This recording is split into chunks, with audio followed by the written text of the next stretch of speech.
Patrick Kanner. Bonjour Madame Halimi. Sénateur du Nord et patron des sénateurs socialistes. Vous avez été également ministre des Sports entre 2014 et 2017. Alors, est-ce que vous êtes un ministre heureux ? Oui, parce que vous savez, je me souviens de cette interview de François Hollande, président de la République de l'époque, le 6 novembre 2014, où il avait lancé l'idée de cette candidature. Et j'ai porté avec Thierry Braillard, le secrétaire d'État en charge, j'ai porté cette candidature avec Tony Estanguet, bien sûr, mais je pense aussi à Bernard Lapassé et d'autres qui ont travaillé avec nous pour qu'à Lima, en 2017, on ait ces Jeux. Donc oui, je suis un ministre heureux. 26 médailles en 5 jours. C'est la moitié de ce qu'on espère avoir en nombre total de médailles, dont 8 en or. C'est pas mal, effectivement. Alors, juste un petit bémol, la semaine prochaine vont commencer les épreuves reines de l'athlétisme. Il semble malheureusement que les Français risquent un petit peu de décevoir. Vous avez été, je le répète, ministre des Sports. Qu'est-ce qui manque à la France pour briller dans cette discipline, en quelques mots ? Vous avez raison, Madame Halimi, ce sera plus dur pour l'athlétisme. Moi, je pense qu'il y a un grand défi à relever, c'est le sport à l'université. Nous sommes très mauvais en la matière par rapport aux anglo-saxons. Manque d'équipement, équipement délabré, manque de coaching, pas assez de temps obligatoire pour les étudiants. Donc c'est un grand chantier. Et comme ancien ministre des Sports, je vais m'y coller, permettez-moi l'expression. C'est-à-dire ? Dès la rentrée, je vais faire des propositions. Je suis en train d'y travailler actuellement. Il y a des rapports qui ont été demandés aux différentes administrations liées au sport, aussi à l'éducation nationale. Je crois que le sport à l'université, c'est une pépinière potentielle de succès, notamment en matière d'athlétisme. Très bien, très bien. Revenons à la politique pure et dure, j'allais dire, surtout dure d'ailleurs. C'est un autre sport d'ailleurs. C'est un autre sport. Vous êtes socialiste, on l'a dit. Est-ce que vous considérez que Lucie Castet, qui est donc la candidate pour Matignon du nouveau Front populaire, est la seule personnalité politique, tout parti confondu bien sûr, à être légitime à prétendre au poste de Matignon ? Il y a d'autres partis qui auraient la légitimité d'avoir un candidat pour être Premier ministre. Vous savez, il est clair que c'est le président de la République qui désignera le Premier ministre. C'est la Constitution qui lui donne ce pouvoir. Lucie Castet n'était pas dans le casting, permettez-moi l'expression. C'était pas votre favorite.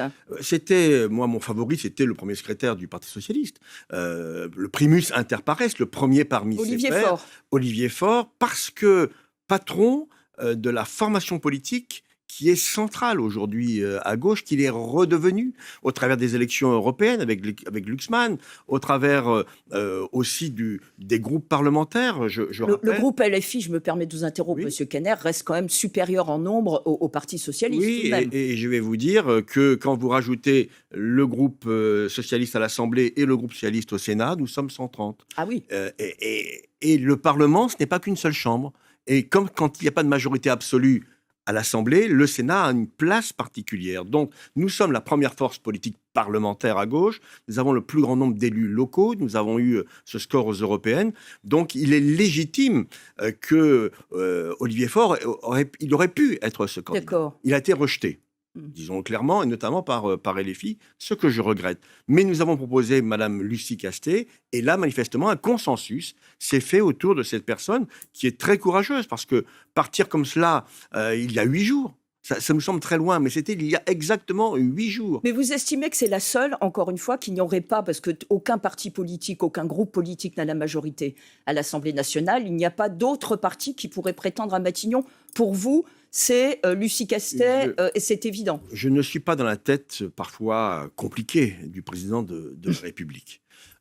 Monsieur Macron a décidé, dans un réflexe de vengeur, un caprice vengeur, de dissoudre l'Assemblée nationale. Un homme vexé, il dissout contre l'avis de tout le monde. Je dis bien contre l'avis de tout le monde, y compris son Premier ministre.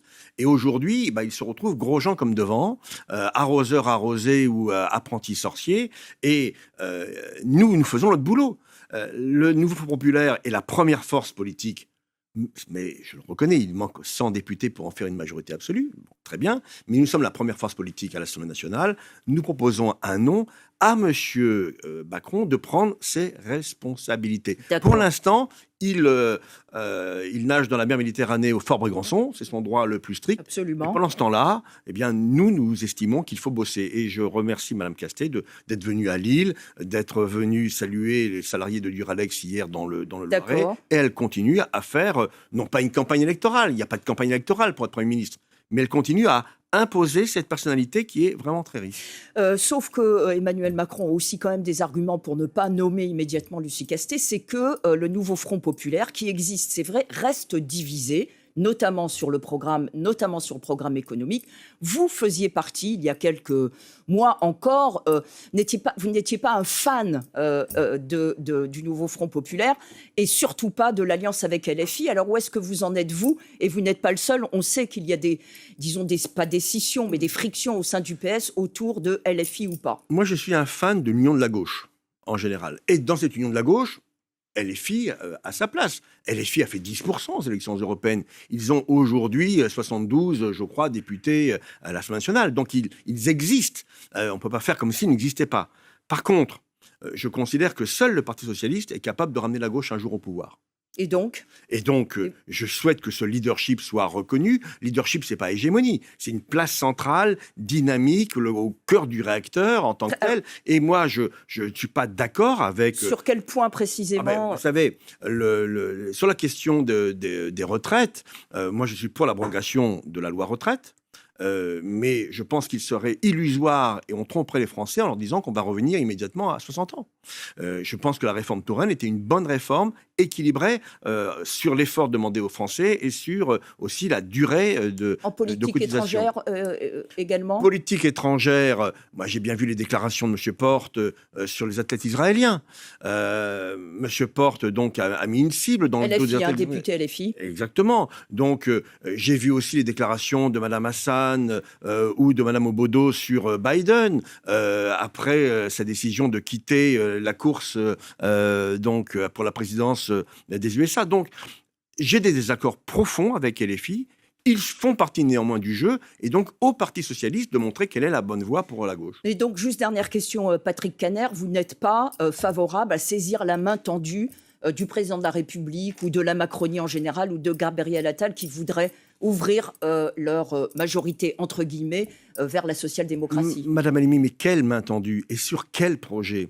Est-ce qu'aujourd'hui, M. Attal, Premier ministre démissionnaire, ou M. Macron sont prêts à regarder la politique salariale pour permettre un meilleur pouvoir d'achat aux Français? Est-ce qu'ils sont prêts à regarder... M. Darmanin a parlé de la revalorisation du SMIC. Oui, mais attendez, ils sont au pouvoir depuis 7 ans.